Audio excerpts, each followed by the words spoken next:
Assalamualaikum warahmatullahi wabarakatuh. Shalom, Om Swastiastu, Namo Buddhaya, Salam Kebajikan. Perkenalkan, nama saya Irfani Harun.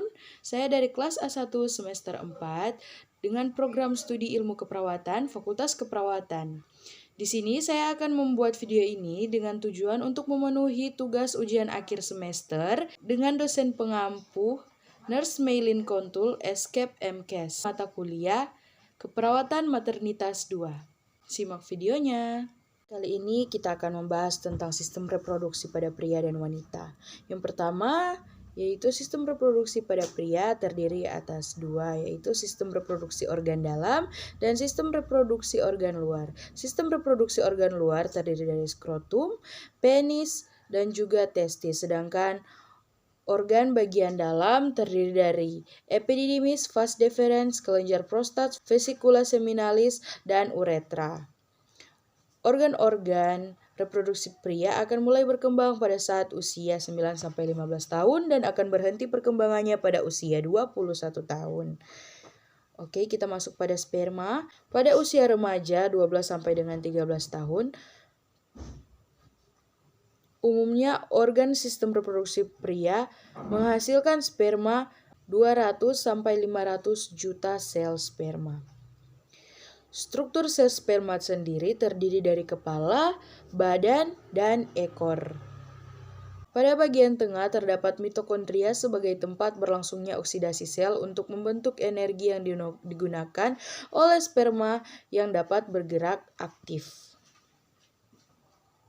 Kita masuk pada sistem reproduksi wanita, terdiri dari organ luar dan organ dalam.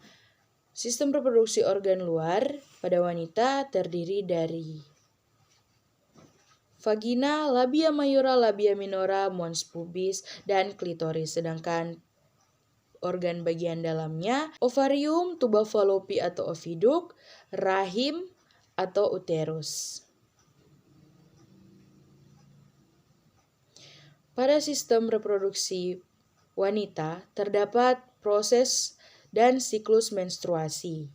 Yang pertama fase menstruasi, yang kedua fase preovulasi, yang ketiga fase ovulasi, dan yang keempat fase pasca ovulasi. Hormon yang terdapat dalam sistem reproduksi wanita, yang pertama hormon testosteron, hormon follicle stimulating, dan luteinizing hormon, juga yang terakhir hormon testosteron. Nah, kita masuk pada penyakit yang bisa terkena di bagian sistem reproduksi pria dan wanita. Penyakit yang kita sebut ini adalah penyakit menular seksual atau PMS. Yang pertama ada penyakit gonorea, yang kedua ada penyakit sifilis, yang ketiga ada penyakit herpes genital, yang keempat ada penyakit chlamydia, yang kelima ada candidiasis vagina, dan yang terakhir adalah HIV/AIDS. Oke, sekian dari review materi sistem reproduksi pada manusia. Thanks for watching. Selamat datang di Universitas Pembangunan Indonesia Manado yang terletak dekat dengan kawasan bisnis Bahu Mall Manado. Tempatnya di Kelurahan Bahu, lingkungan 3 Manado, sangat strategis di pusat kota Manado. Dibangun di atas lahan seluas 2,5 hektar, Universitas Pembangunan Indonesia Manado berdiri megah dengan ruangan 7 lantai, terdiri dari ruangan kelas, ruangan kantor, perpustakaan, laboratorium komputer, laboratorium keperawatan, pengadilan semu, dan laboratorium bahasa, kantin, serta rooftop di lantai atas. Universitas Pembangunan Indonesia Manado memiliki 6 fakultas dengan program studi, yaitu Fakultas Pertanian, Prodi Agribisnis, Fakultas Hukum, Prodi Hukum, Fakultas Teknik, Prodi Teknik Elektro dan Teknik Sipil, Fakultas Ilmu Sosial Ilmu Politik, Prodi Ilmu Politik, Fakultas Sastra, Prodi Sastra Inggris, Fakultas Keperawatan, Prodi Ilmu Keperawatan, dan Profesi Nurse. Didukung oleh sumber daya manusia yang berkompeten dan tersertifikasi, Universitas Pembangunan Indonesia Manado memiliki dosen dan tenaga kependidikan dengan latar belakang S2 dan S3 lulusan dalam dan luar negeri.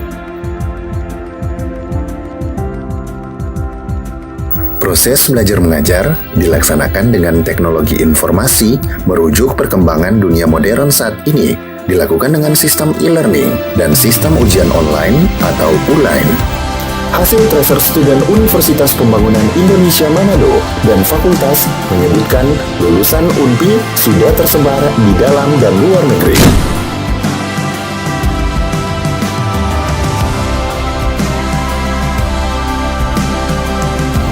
Selamat bergabung putra-putri terbaik bangsa.